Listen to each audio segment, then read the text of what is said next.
Shabbat Shalom, my Hebrews and Shalomi homies. You know, I don't keep anything from you guys, so I'm just going to tell you this, even though it might seem weird. Every time I do one of these, before I hit the little button and go live, I stand here and I pray.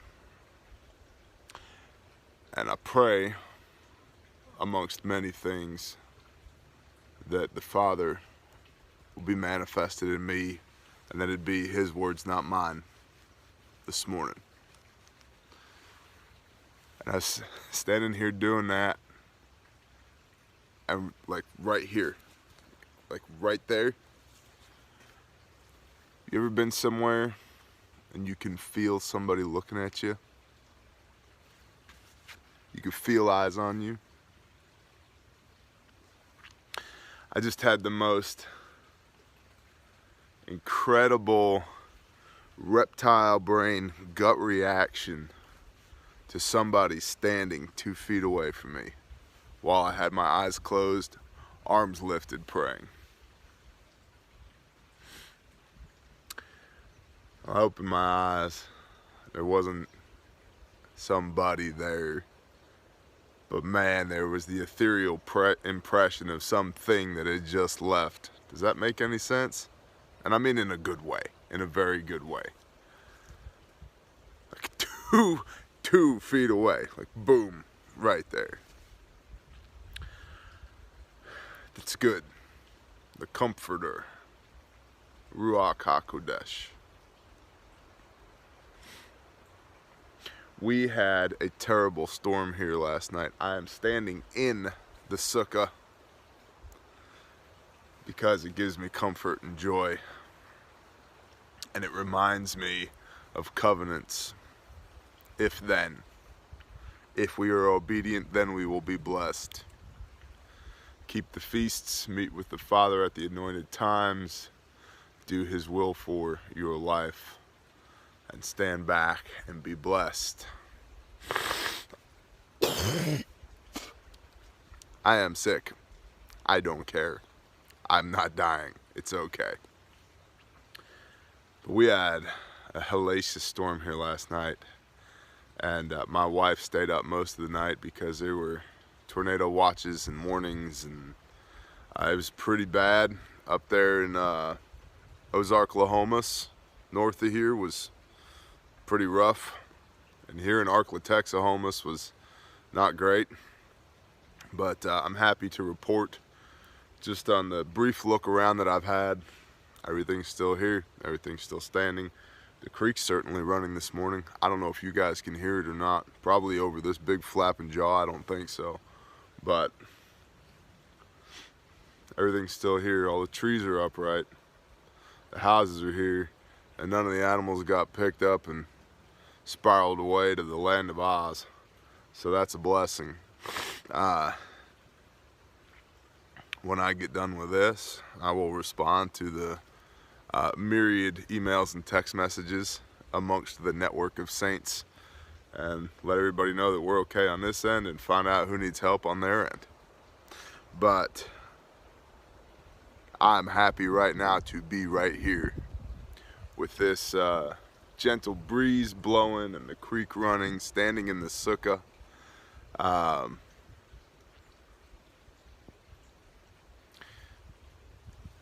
With the Ruach 2 foot from me. Yeah.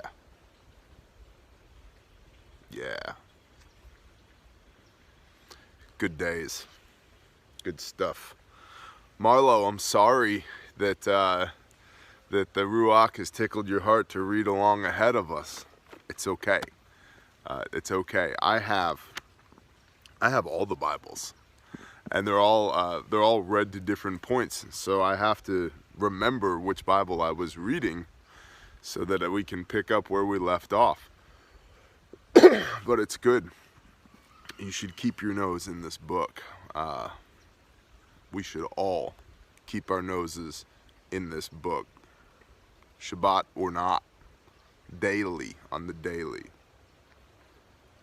There's lots of Bible studies that are like, you know, read these 3 verses every day, or the Bible in a year. And look, you do you. But for me, I want to spend time. I don't want to check this off, check the box there, I read my Bible today. No, and I'll be honest with you, I don't read it every day. But I am convicted more days than not to read it. And I want my nose in it. Because I know what happens when I'm not in it.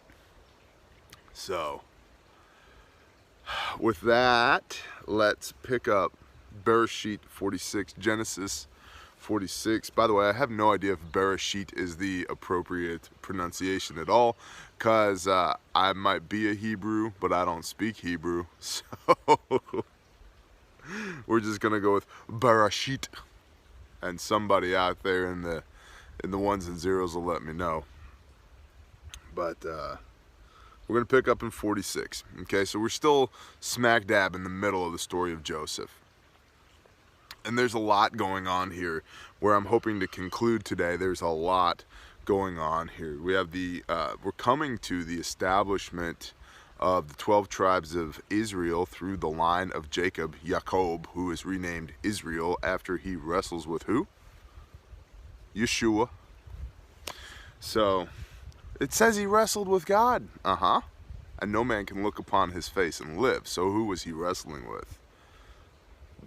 How does the Father manifest himself here in this temporal plane when he needs to meet his people face to face? Yeshua! That's correct, Yeshua. Good job. So, why? Because that's the Father is in the business of preserving remnants, for blessing obedience, instructing his people, and meeting us where we are at with Messiah over and over and over again. And because of that ongoing stewardship and relationship, we get to the atonement, the work of atonement, the work of redemption at the Garden of Gethsemane, so forth and so on. Messiah dies upon the cross and is raised again, and therefore we have the establishment of the renewed covenant in Hebrews 8:8, Hebrews 8:6. Messiah is the mediator of the renewed covenant, 8:8. There is a renewed covenant, and 8:10. Our half of the bargain is that the laws will be written on our heart. Now, not at all where I intended to go this morning, but I was talking with a brother recently on the phone, and he had the best observation. He said, yeah, because when they're written on your heart, you can't just put them down and walk away. It's not like they're carved into stone or they're in the book. They're on your heart. They go with you everywhere. So not meaning that you're free from the law because now the laws are written on your heart. No, it means that you take the law with you everywhere you go. And I was like, so there, put that in your pipe and smoke it. Wow, dude, that's a phenomenal observation. Now, I'm also observing that we're 8.5 minutes in and we haven't read a verse yet. So, tee off, Father on, Roger. 46. And Israel set out with all that he had and came to Beersheba, which is a recurring place in the Old Testament, right? Abraham and Isaac both, I believe they both had an altar there. They both met God there, Yah, the Father. And I truthfully, I'm becoming less and less comfortable with using the word God. In here, it just doesn't seem right. It's like if you called somebody Bill their entire life, and then one day they go, my name is really Bob. I'm sorry, Bill. I mean Bob. I'll try and remember to call you Bob. So, anyway.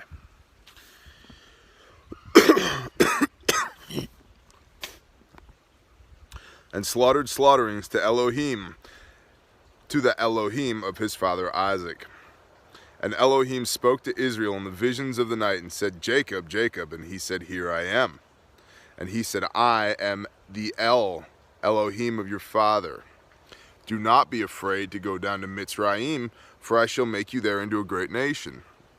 So remember, there's a whole lot of prophecy before this, that the people of Israel are going to come into bondage into Mitzrayim, right? So you can understand that Jacob might have an issue of just, you know, waltzing across the Jordan and going into Egypt. He's like, I'm pretty sure we're not supposed to do that. So there's a reinforcement here from the Most High saying, bro, I got you. It's okay. Go into Mitzrayim. I'm going to make nations out of you. It's all good. And how cool is it that because, or while he is at, coincidence? I don't think so. While he's at Beersheba, which was the slaughtering place of, tree branches fallen, the slaughtering place of both Abraham and Isaac, which Abraham was the man, right? Like, the man. Love Abraham. Abraham and Isaac, right? He comes to the place of his forefathers. And there, Elohim speaks to him. Cool.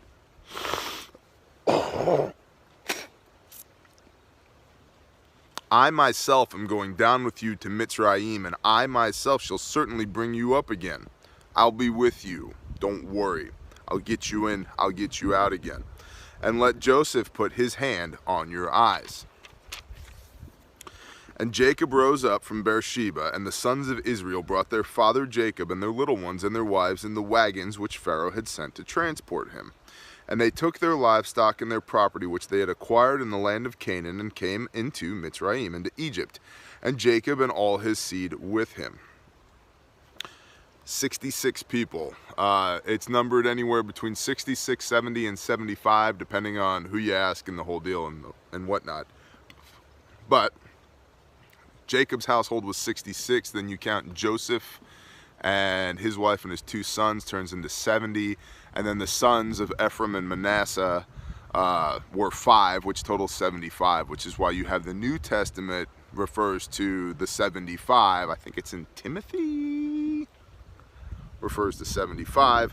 And in the Old Testament, it's alternately referred to as 70 and 66, because it was, depending on who you count. So there's no incongruency there. It's just certain people were included in the reckoning here, and certain people weren't included in the reckoning there.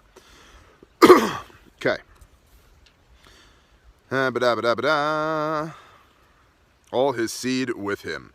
His sons and his sons' sons, his daughters and his sons' daughters, and all his seed he brought with him to Mitzrayim.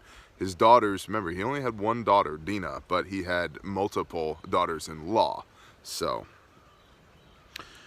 and these were the names of the children of Israel: Jacob and his sons who came into Mitzrayim. Reuben was Jacob's firstborn, and the sons of Reuben, Hanok and Palu and Hetzron and Carmi, and the sons of Simeon, Yamul and Yamin, Nahaman, Nashaman, Nahamana, and the sons of Levi, Gershon and Kaharth and Merari, and the sons of Yehuda, and Onan and Salah and Peretz and Zerah.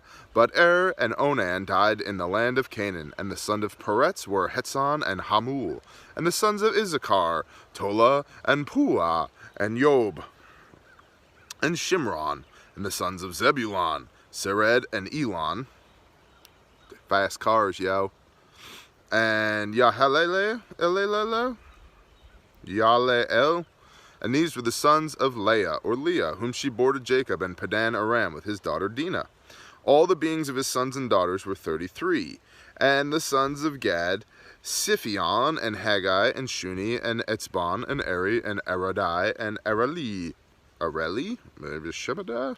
The sons of Asher, Hemaneh and Chemenemana and Hebedibada and Bebedababa. No. Yimna and Yeshua and Yishwi and Beriah and Sarah, their sister, and the sons of Beriah, Heber and Malachiel. And these were the sons of Zilpah, who Laban gave to Leah, his daughter, and these she bore to Jacob. 16 beings. I feel like we've read this before. Maybe we did, maybe we didn't. I don't remember. So if we did, bear with me. If we didn't, you're welcome. Question mark. Sons of Rachel, Jacob's wife, were Joseph and Benjamin. And Joseph, and to Joseph in the land of Mitzrayim were born Manasseh and Ephraim, whom Asenath, the daughter of Potipharah, priest of On, bore to him. Not priest of Oph, priest of On. And the sons of Benjamin, Bela and Becher and Ashbel, Gera and Naaman and Ehi and Rosh, Mupim and Hupim and Ard. And these were the sons of Rachel who were born to Jacob, 14 beings in all: Dan, Hushim, and the sons of Naphtali, Yatzel, and Guni, and Yetzer, and Shalem. And these were the sons of Bilhah, who Laban gave to Rachel, his daughter, and she bore these to Jacob, 7 beings in all. All the beings who went with Jacob to Mitzrayim, who came from his body, besides Jacob's sons' wives, were 66 beings in all. Okay, right. Besides, yeah, right. And the sons of Joseph who were born to him in Mitzrayim were 2 beings. All beings of the house of Jacob who went to Mitzrayim were 70. So, Jacob's crew was 66. Then Joseph, his 2 sons, and Jacob, it makes another 4, total 70. Okay, cool. And he sent Yehuda, okay, here we are, and he sent Judah before him to Joseph to point out before him the way to Goshen, and then they came to the land of Goshen. So they sent Judah ahead as an emissary, basically saying, yo, we're in the land, where do we go now? Yeah, I know Goshen, but like, we're like left at the stop sign, what's up, what do we do? Also understand that Joseph is second in command only to Pharaoh, and at this point Pharaoh is functioning pretty much as a figurehead. So it was also out of respect to say, hey, we're here, just letting you know, like, we're on the land. Malay to Milady, thank you. Also, I left my usual coffee cup at a brother's house on the side of a mountain, but not the mountain you're thinking of, a different mountain. So I had to get a smaller one of these, and I had ordered a knife from another brother's website, and he sent me one of these stickers in the mail, and I was like, oh, I need to get a little cup to put the little sticker on to match my big cup with the big sticker, so I could put coffee in it from my other brother and my other sister who are Malay to my lady. I'm like, it's, man, conspire to bless is real. You guys are awesome. You guys are awesome. So, and now I have a great excuse to go back up the side of the mountain, but not the mountain you're thinking of, to the other mountain, to go up there to get my coffee cup back and hang out with my brother. So, fabulous. All right. Oh no, the chickens are out. Stay over there.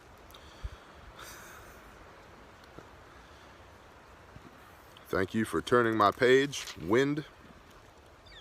So Judah goes ahead and says, yo, what's up? We're in the land. Okay. And And Joseph made ready his chariot and went up to Goshen to meet his father Israel. And he appeared to him and fell on his neck and wept on his neck a long time. Can you imagine? I bet you can. Because remember, Joseph was what, 17 the last time he saw his daddy? So, it's been a while. There's been, some stuff has happened, you know? So, and Israel said to Joseph, now let me die, since I have seen your face, that you are still alive. Basically saying,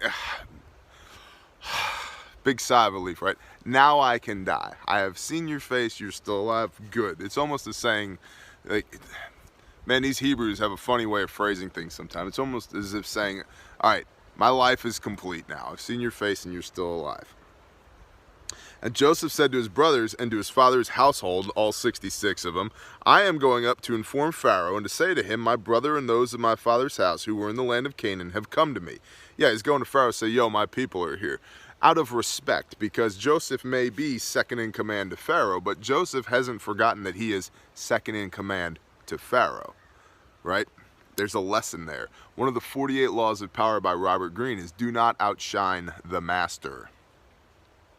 So Joseph is serving at the will of Pharaoh, and he's doing a damn good job of it. But political intrigue, favor and favoritism, I can change that fast. All Joseph has to do is disrespect Pharaoh once on the wrong day, and Joseph's out of a job. Even if Pharaoh knows he's doing a really good job, right? So Joseph is paying respect to Pharaoh to go and let him know, hey, my people are here. You know, we'll get to the Pharaoh, oh baby, let my people go part. That's coming. It's about 400 years or so from now. So just We're gonna have a sing-along where there'll be a little bouncing thing on the screen and the whole nine.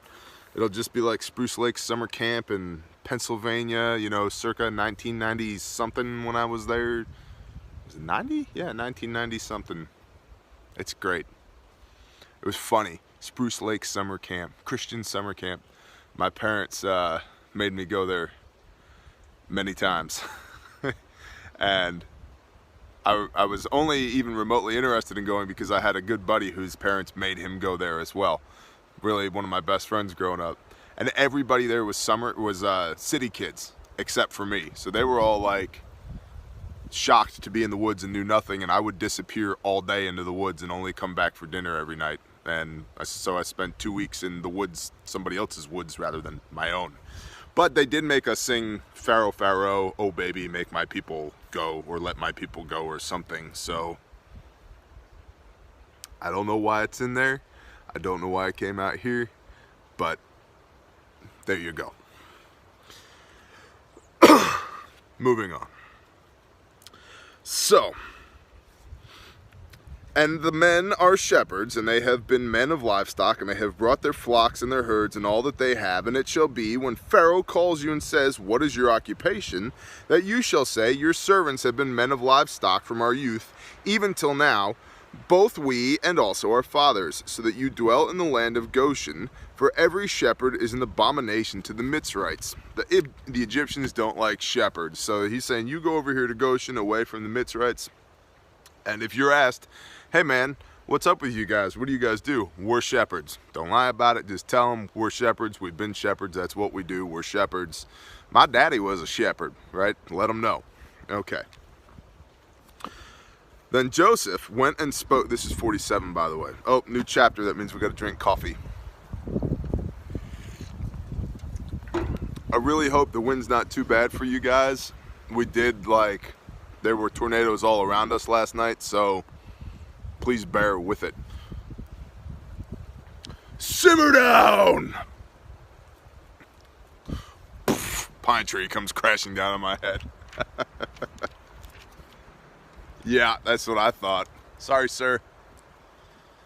47. Then Joseph went and spoke to Pharaoh and said, my father and my brothers, their flocks and their herds, and all that they possess have come from the land of Canaan, and see, they are in the land of Goshen. And he took 5 men from among his brothers and presented them to Pharaoh. You know, it's funny, the rabbis will argue about everything. You know, there's like volumes of agreement and disagreement as to why only 5? Why did he take 5? Why only 5? Which 5 brothers were they? Does this indicate, were they the brothers or were they just men? Does this indicate favoritism towards the tribes of Israel? Who cares? He took 5. That's what he took. He took 5. Does it matter in the big picture? No. No, it does not matter. He took 5. If you needed to know, it would say, and he took 5 men, and their names were, and this is what happened. Dang rabbis. I mean, it's almost like people get bored and they just need something to argue about. Okay, and he took 5 men, and Pharaoh said to his brothers, what is your occupation? And they said to Pharaoh, your servants are shepherds, both we and also our fathers. And they said to Pharaoh, we have come to dwell in the land because there is no pasture for your servants' flocks, for the scarcity of food is severe in the land of Canaan. And now please let your servants dwell in the land of Goshen. And Pharaoh spoke to Joseph, saying, your father and your brothers have come to you. The land of Mitzrayim is before you. It's all good, brother, whatever you want. Settle your father and brothers in the best of the land. Let them dwell in the land of Goshen. And if you know of capable men among them, make them chief herdsmen over my livestock. So he says, great, good to see you. Yeah, all of the land of Egypt is before you. All of Mitzrayim, it's right here. Have at it. The best of the land is yours. Yep, go settle in Goshen. And by the way, if you guys are accomplished herdsmen, any way you guys can give me a hand with my flocks? Okay. And Joseph brought in his father, Jacob, and set him before Pharaoh. Do you guys remember in Genesis 9, ? Where we were talking about Melchizedek? Melchizedek blesses Abram.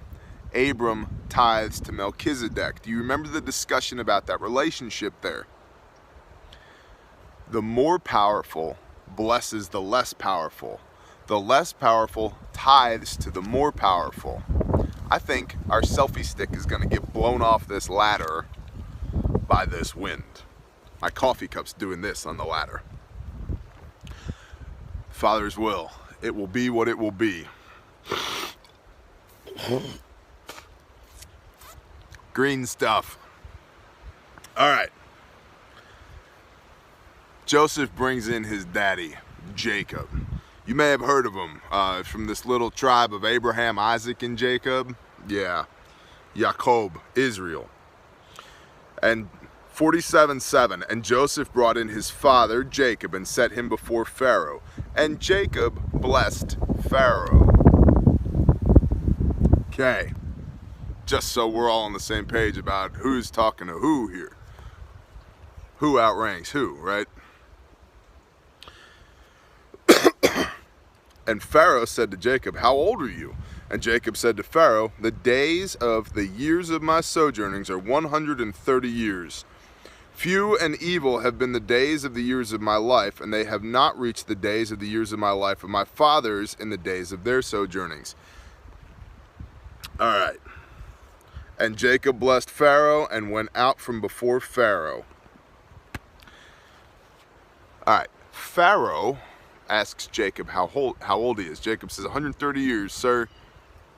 Few and evil have been my days, and they are not even the days. I've not yet lived to the number of days as my daddy and my daddy's daddy. So earlier in Genesis, the Father tells us that he will not strive with man for more than 120 years. Again, getting into kind of the Bible study, rabbinical teachings, compare, contrast.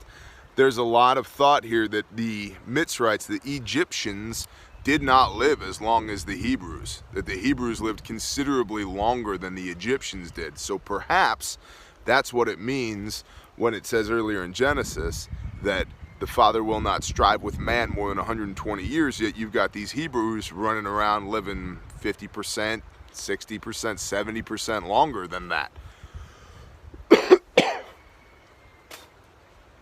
Which could be why Pharaoh looks at Jacob and says, "How old are you?" 130 years, sir, and few have been my days, especially compared to my daddy and my daddy's daddy, and my days have been evil. Think about the story of Jacob.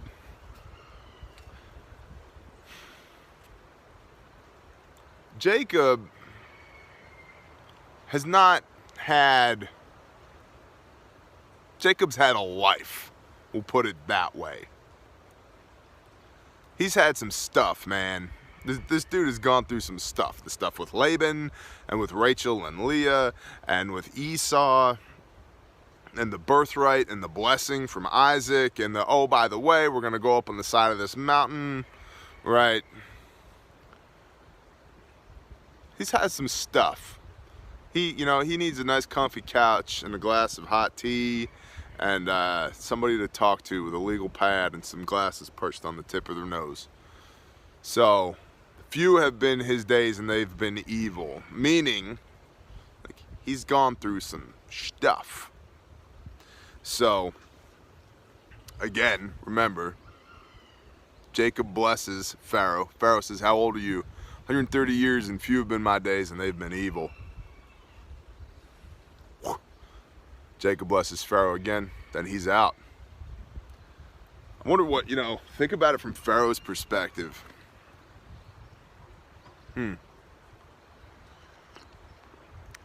It's almost, it would probably be like, if some guy from over here, 3 properties over, came walking through the woods, about my age, and I was like, "Man, where'd you come from?" "Oh, I came from Canaan." "Okay. How old are you?" "Oh, I'm 100. "You're 100. "Yep. And few have been my days, and they've been evil, and it's been a hard life. This is what I look like at 100. And few were my days, and it's been a hard life. You should have seen my daddy and my daddy's daddy." So there's some interesting back and forth there between the Egyptians and the Hebrews. So, but understand the blessing, okay? Understand the blessing. Alright, 47:11. So Joseph settled his father and his brothers and gave them a possession in the land of Mitzrayim, in the best of the land, in the land of Ramses, as Pharaoh had commanded. And Joseph provided his father and his brothers and all his father's household with bread for the mouth of the little ones. Now, there was no bread in all the land because the scarcity of food was severe. So the general consensus here is now we're talking about year 2 of the famine. That what bread, what stores there were, that's all been used up. So now we're getting down into it. You know what? We're just gonna keep this live. We might have to go out of the wind. Come on, let's go to the barn. We'll take this from Bible study to walk and talk to barn time. How's that for an adventure? So they're getting into year 2 of the famine. They don't have much to eat, so all their stores, right, all the bread in the household, that's gone. So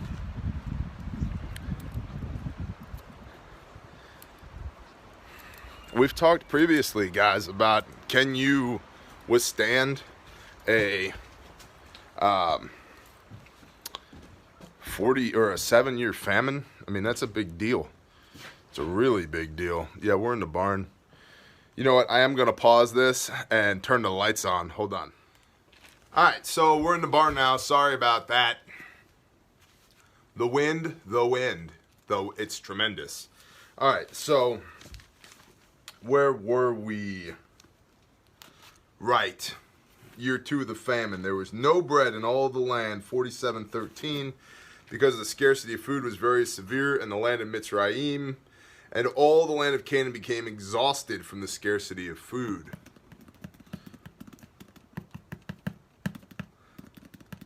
He said, standing next to his plate carrier in his bunker / barn, surrounded by preparedness stuff. Let that macerate on your heart for a little bit. Okay. And Joseph gathered up all the silver that was found in the land of Mitzrayim and in the land of Canaan for the grain which they bought. Meaning he had consolidated, there was no silver left in the land. He had gathered all of it up. All the silver in the land of Canaan and Egypt was gathered up to Joseph because it had all been spent on the grain that he had. And Joseph brought the silver into Pharaoh's house. And when the silver was all spent in the land of Mitzrayim and the land of Canaan, all the Mitzrites came to Joseph and said, "Give us bread, for why should we die in your presence? For the silver is gone." They said, "Not just give it to us. We don't have any money left. You know, you have all the money." Ears switched on. I mean, this is a biblical archetype for what is probably going to be coming down the pike in one shape or another. So it's something to think about, okay? Because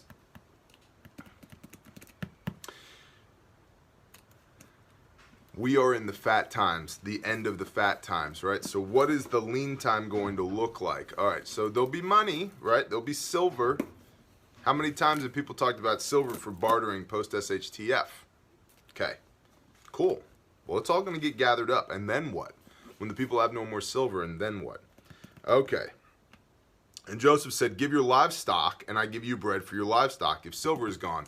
Commodities trading. I just talked about this in a Patreon video. Commodities trading. So they brought their livestock to Joseph, and Joseph gave them bread in exchange for the horses, and for the flocks they owned, and for the herds they owned, and for the donkeys, and thus he fed them with bread in exchange for all their livestock that year. So year 2, now all the livestock's gone. And when that year had ended, they came to him the next year and said to him, "We do not hide from my master that our silver is all spent, and my master also has the livestock we own." We're out of money, we're out of livestock, and we're not hiding it, right? "There has not been left any before my master, but our bodies in our hands." This is all I got left. Can I work for my money? Work for my bread? This is all I have left. I should probably get my product placement down, you know, since... There we go.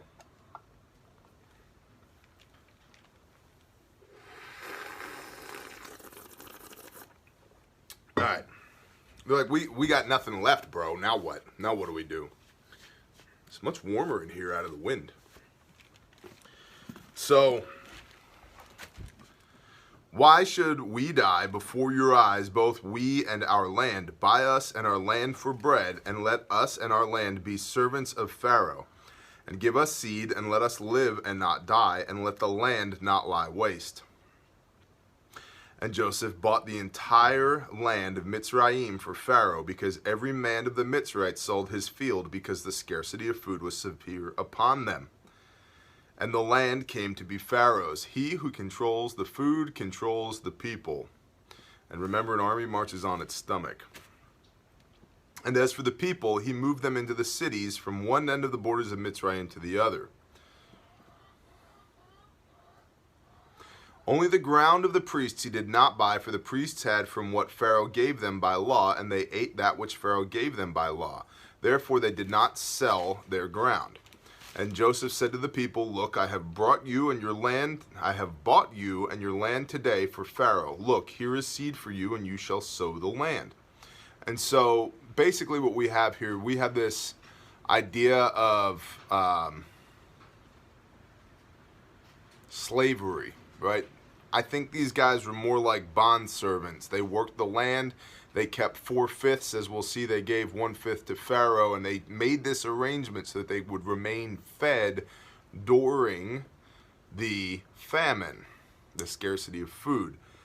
Again, this is the archetype. We need to be aware of this now, because I believe this is coming again. So we don't want to get caught in this position where we're literally giving away everything we have. The only thing we have left is our bodies and our hands. And we're going to trade that for a loaf of bread. Now, if my options were my family starves to death and I'm a free man, or my family lives and I'm a slave, begrudgingly I'm going with option 2. But I would much rather not be in that position in the first place. So we have the instruction manual for life right here, and we would be well, it would go well for us to heed this instruction. This is what happens when I hang out in the barn. Look what I found. Cool. So, and it shall be that in your harvest you shall give 1/5 to Pharaoh, and 4/5 is your own, as seed for the field and for your food, for those of your households, and as food for your little ones. And they said, you have saved our lives. Let us find favor in the eyes of my master, and we shall become Pharaoh's servants. And Joseph made it a law over the land of Mitzrayim to this day, that Pharaoh should have 1/5, except for the ground of the priests only, which did not become Pharaoh's. And Israel dwelt in the land of Mitzrayim, in the land of Goshen, and had the possessions, and they had possessions there, and were fruitful and increased exceedingly. And Jacob lived in the land of Mitzrayim 17 years. So the length of Jacob's life was 147 years.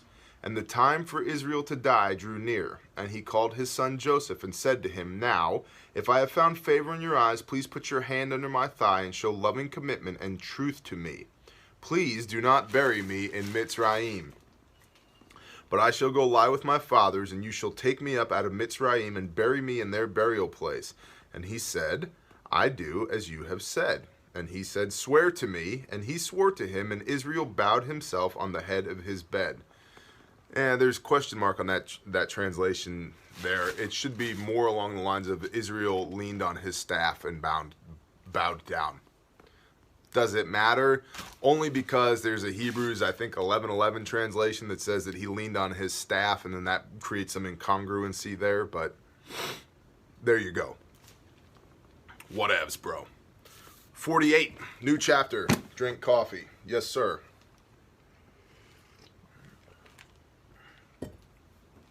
Completely unrelated, but it's here, right here next to me. These little 40 millimeter HE pouches, these are for holding grenades. And I got them for like $1 a piece at the military surplus store. They're brand new. And I've been hanging them on all my gear for when I'm rucking. They're the perfect size to stick an iPhone 7 in. So if you ever wondered, hey, what should I do with my iPhone 7? This A 40mm grenade pouch is the perfect size for one. So when you're rucking, you can listen to your podcasts or your whatever and stay motivated. Stay on the path. Okay. I don't know if we should do Bible study in the barn anymore. I'm kind of distracted right now. But it is really windy out there, so 'tis what it is. Ooh, 62 grain soft points. Those are good. It's an excellent round. Anyway, 48. And after these events, it came to be that it was said to Joseph, "See, your father is sick." And he took with him his 2 sons, Manasseh and Ephraim. And Jacob said, "See, your son Joseph is coming to you." And Israel strengthened himself and sat up in bed. And Jacob said to Joseph, "El Shaddai appeared to me at Luz in the land of Canaan and blessed me. And he said to me, See, I am making you fruitful and shall increase you and make of you an assembly of peoples, and give this land to your seed after you an everlasting possession. And now your 2 sons, Ephraim and Manasseh, who were born to you in the land of Mitzrayim before I came to you in Mitzrayim, are mine. As Reuben and Simeon, they are mine." We're going someplace with this. Excuse me. We're going someplace with this. There's an adoption that's taking place here. Remember that Joseph was the favorite son. Jacob loved Joseph. He was the son of his old age, right? And he doted on him. He loved him. Jacob's not a huge fan of Reuben because, Reuben went up to his bed and laid with, was it his wife or his maidservant? Reuben was messing around.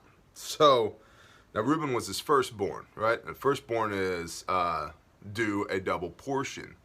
So, what Jacob is saying here is, give me Ephraim and Manasseh. They are mine now, so that I may bless them as my sons. Okay.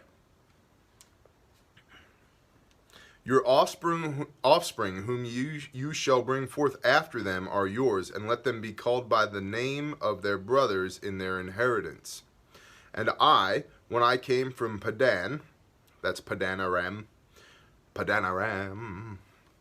Rachel died beside me in the land of Canaan on the way, where there was but a little distance to go to Ephrath, and I buried her there on the way to Ephrath, that is, Bethlehem. And Israel saw Joseph's sons and said, Who are these? And Joseph said to his father, They are my sons, whom Elohim, has given me in this place. And he said, Please bring them to me, and let me bless them. And the eyes of Israel were dim with age, and he was unable to see. Again, the rabbinical thought there is that not that he was blind, like he could see outlines of things, but clarity was gone. So he was unable to see, and he drew them near, and he kissed them and embraced them. And Israel said to Joseph, I had not thought to see your face, but see, Elohim has also shown me your seed. Basically, he's saying, I didn't think I'd ever see you again, but now I've been so blessed by the Father that now not only do I see you, I see your children. That's cool. So Joseph brought them from between his knees, and he bowed down with his face to the earth. And Joseph took them both, Ephraim with his right hand toward Israel's left hand, and Manasseh with his left hand towards Israel's right hand, and brought them near him. And Israel stretched out his right hand and laid it on Ephraim's head, who was the younger, and his left hand on Manasseh's head, consciously directing his hands, for Manasseh was the firstborn. Remember, Jacob's got kind of this thing going on of the whole firstborn blessing thing. He's kind of flipped the script repeatedly here. Okay, so these are intentional things that's going on here. And he, Jacob, blessed Joseph and said, The Elohim before whom my fathers Abraham and Isaac walked, the Elohim who has fed me all my life long to this day, the messenger who has redeemed me, the angel who has redeemed me from all evil, bless the youths. and let my name be called upon them, and the name of my fathers Abraham and Isaac, and let them increase to a multitude in the midst of the earth. And when Joseph saw that his father laid his right hand on the head of Ephraim, it was evil in his eyes. Remember, Ephraim's the younger one. So the right hand, right, that's your dominant hand, that should be blessing the oldest son, who's Manasseh. And Joseph saw that his father laid his right hand on the head of Ephraim. It was evil in his eyes, and he took a hold of his father's hand to remove it from the head of Ephraim to the head of Manasseh. You picked the wrong kid, Dad. Again? Really? And Joseph said to his father, Not so, my father, for this one is the firstborn. Put your right hand on his head. But his father refused and said, I know, my son, I know. He also becomes a people, and he also is great, and yet his younger brother is greater than he. And his seed is to become the completeness of the nations. And he blessed them on that day, saying, In you Israel shall bless, saying, Elohim, make you as Ephraim and Manasseh. Thus he put Ephraim before Manasseh. And Israel said to Joseph, See, I am dying, but Elohim shall be with you and bring you back to the land of your fathers. And I have given to you one portion above your brothers, which I took from the hand of the Amorite with my sword and my bow. Joseph's getting a double portion. His sons are getting hooked up by Jacob. There's a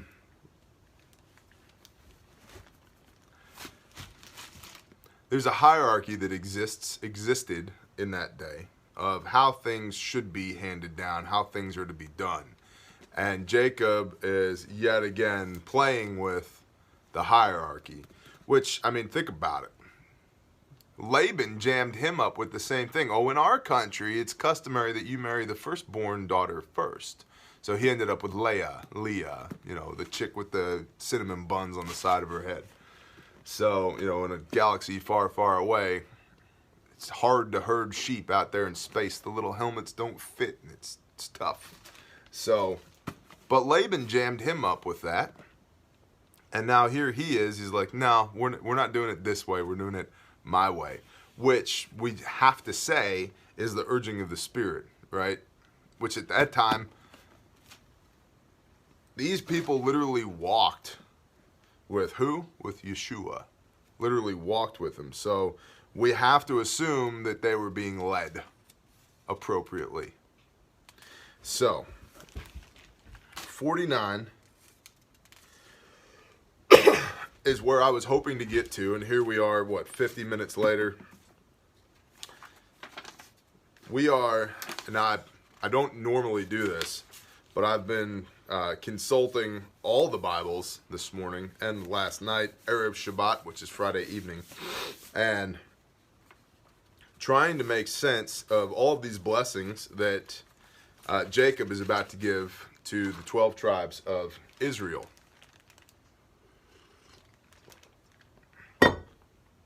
I am a Hebrew, voluntarily.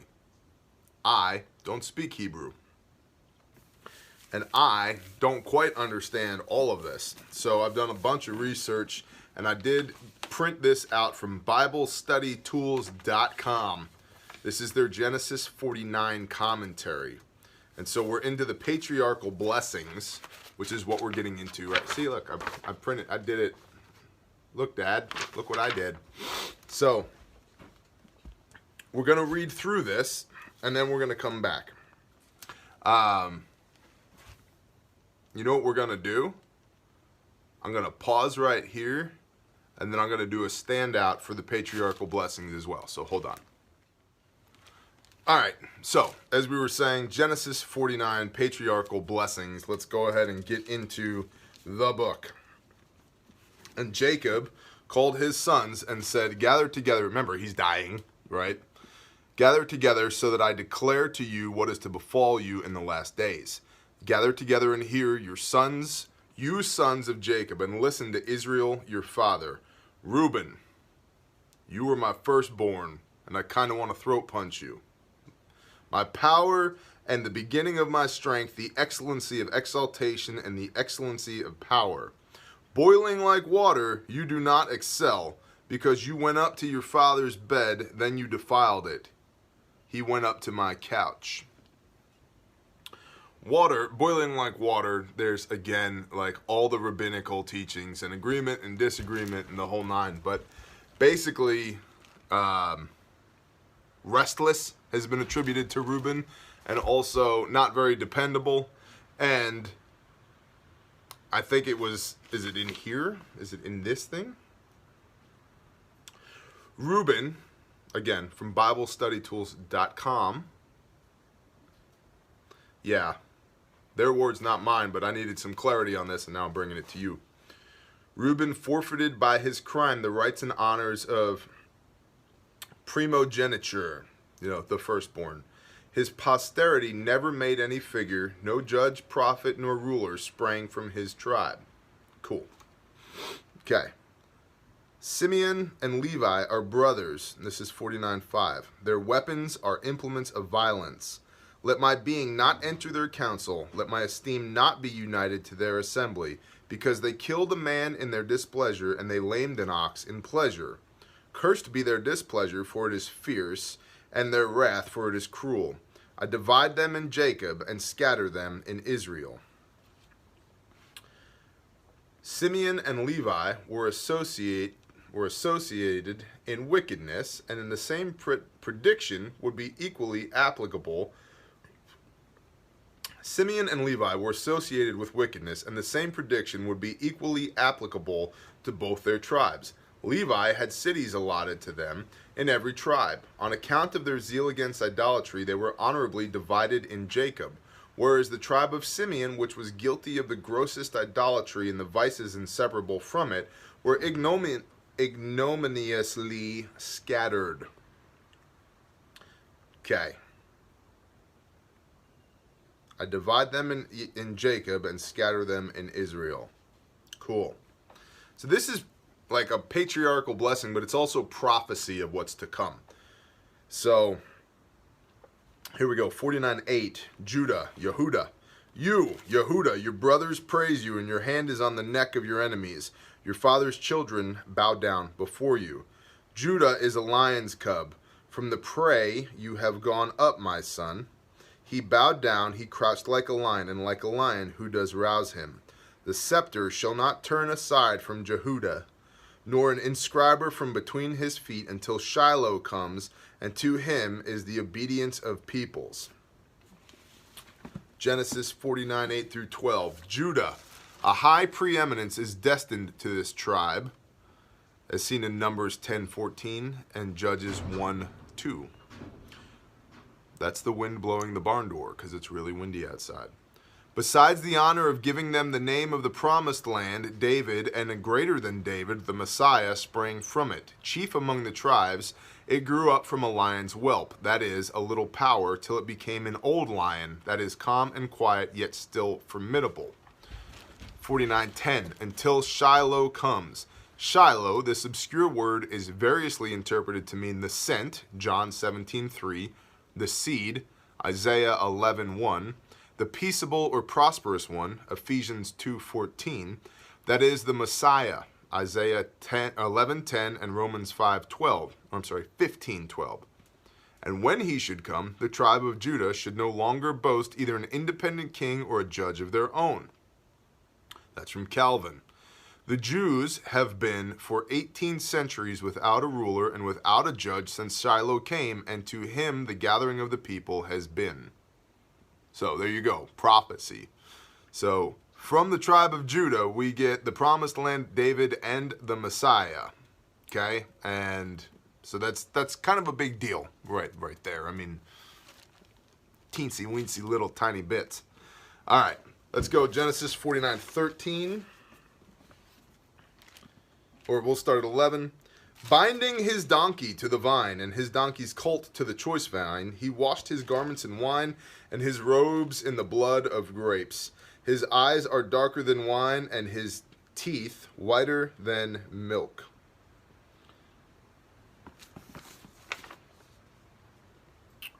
Zebulun was to have its lot on the sea coast, close to Zion, or Zidon, and to engage like that state in the maritime pursuits of commerce.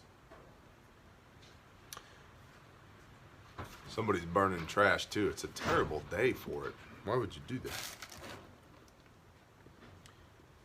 Zebulun dwells at the seashore, for he is a haven for ships, and his border is unto Sidon. Issachar is a strong donkey lying down between two burdens, and he saw that a resting place was good, and that the land was pleasant, and he inclined his shoulder to bear a burden, and became a subject to slave labor. Again, I'm reading out of the scriptures, so Hebrew literacy ? Issachar, a strong ass couching down between two burdens. That is, it was to be active, patient, given to agricultural labors. It was established in Lower Galilee, a good land, settling down in the midst of Canaanites, where for the sake of quiet they bowed their shoulder to bear and became a servant unto tribute.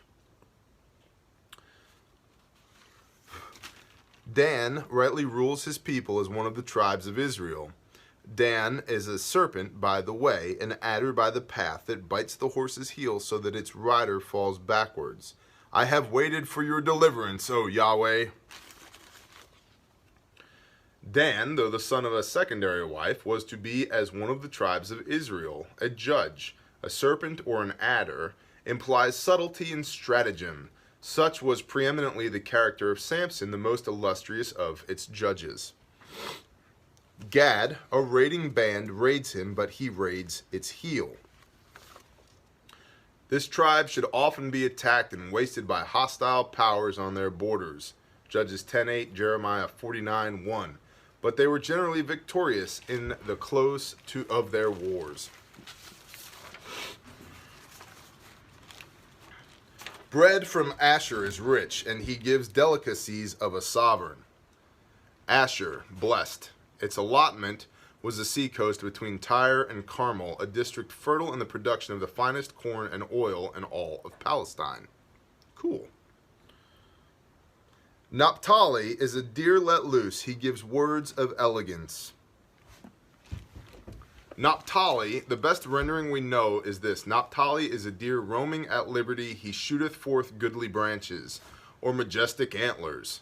And the meaning of the prophecy seems to be that the tribe of Naphtali would be located in a territory so fertile and peaceable that feeding on the richest pasture, he would spread out like a deer branching antlers. Cool. This is why I wanted to print this out, because what are my thoughts on this? My thoughts are what the book says. I just don't know if I have quite the insider context to put it all together. So, backup. We brought in some backup. All right. Joseph. Joseph is an offshoot of a fruit-bearing tree, an offshoot of a fruit-bearing tree by a fountain. His branches run over a wall. And the archers have bitterly grieved him, shot at him, and hated him. But his bow remained in strength, and by the arms of his hands were made strong, by the hands of the mighty one of Jacob. From there is the shepherd, the stone of Israel.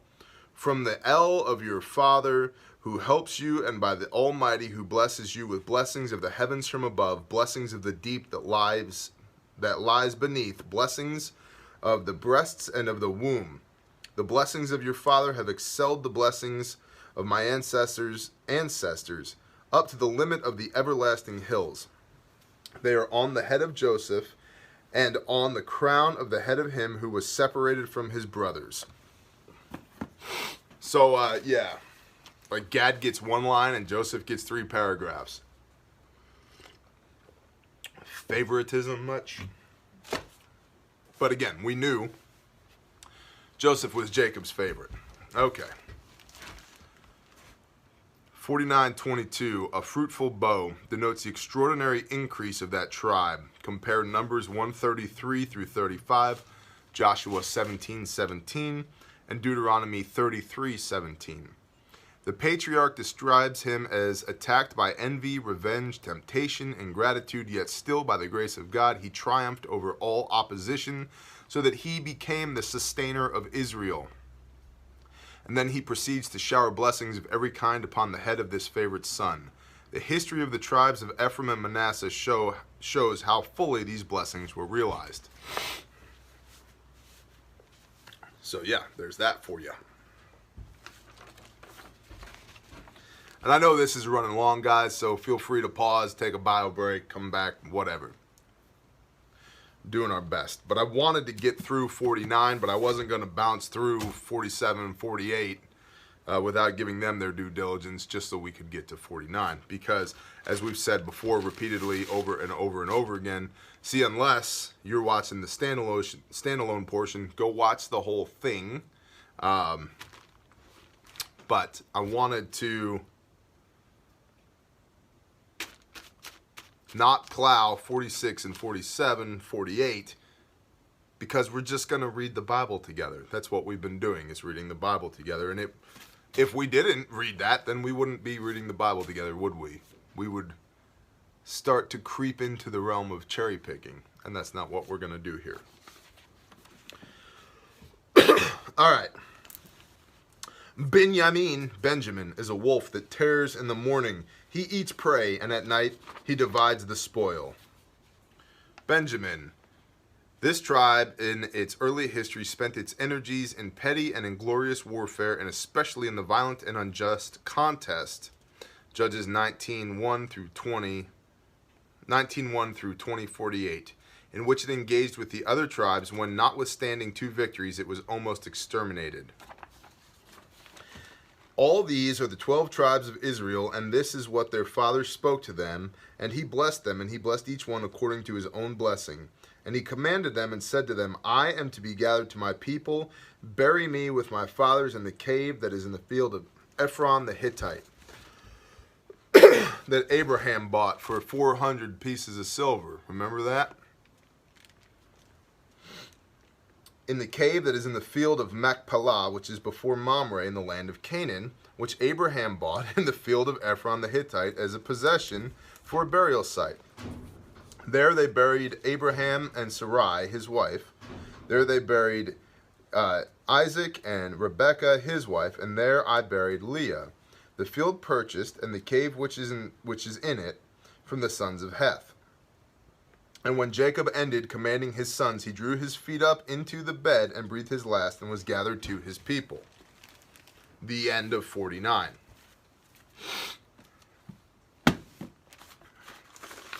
What does this thing say about that?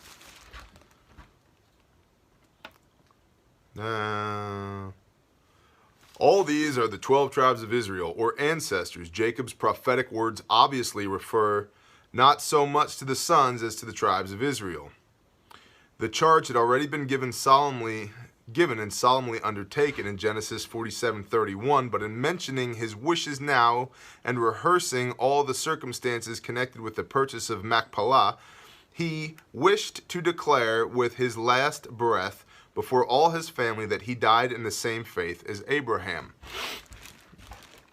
And when Jacob made an end of commanding his sons, it is probable that he was supernaturally strengthened for this last momentous office of the patriarch, and that when the divine afflatus ceased, his exhausted powers giving way, he yielded up the ghost and was gathered unto his people.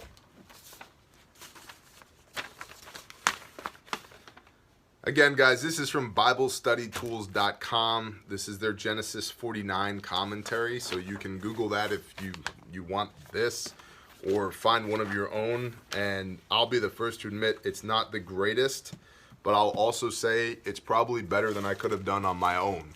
So, the blessings of the 12 tribes of Israel and the curses of certain portions of those 12 tribes of Israel are pretty well seen here. So, there we go. That's what we've been doing today. I'll tell you truthfully, I'm going to wrap this up. I don't particularly enjoy being in the barn reading the scriptures. Let's get out of the barn. Let's come out of here. Come out of her, my people, lest you partake of her barnwood. That's how it goes, right? There we go. I feel better now. I like reading the word outside. So there's my beautiful wife. I had to go in the barn because there was so much wind. Like it was trying to blow the stick off of the thing. So I'm just wrapping up my Vajeo. You want to say hi to peeps? Our Shalomi homies, our Hebrews. Shalomi homies. So that's our story. You have no idea what I was just reading. I was reading Abraham. I'm not Abraham. That guy, Israel, Jacob, blessing the 12 tribes, his sons. Yep. Reuben didn't get a blessing because he shacked up with his daddy's wife. Yeah. Jerry. Shacking with your daddy's Jerry. wife. Jerry. You survived the tornado?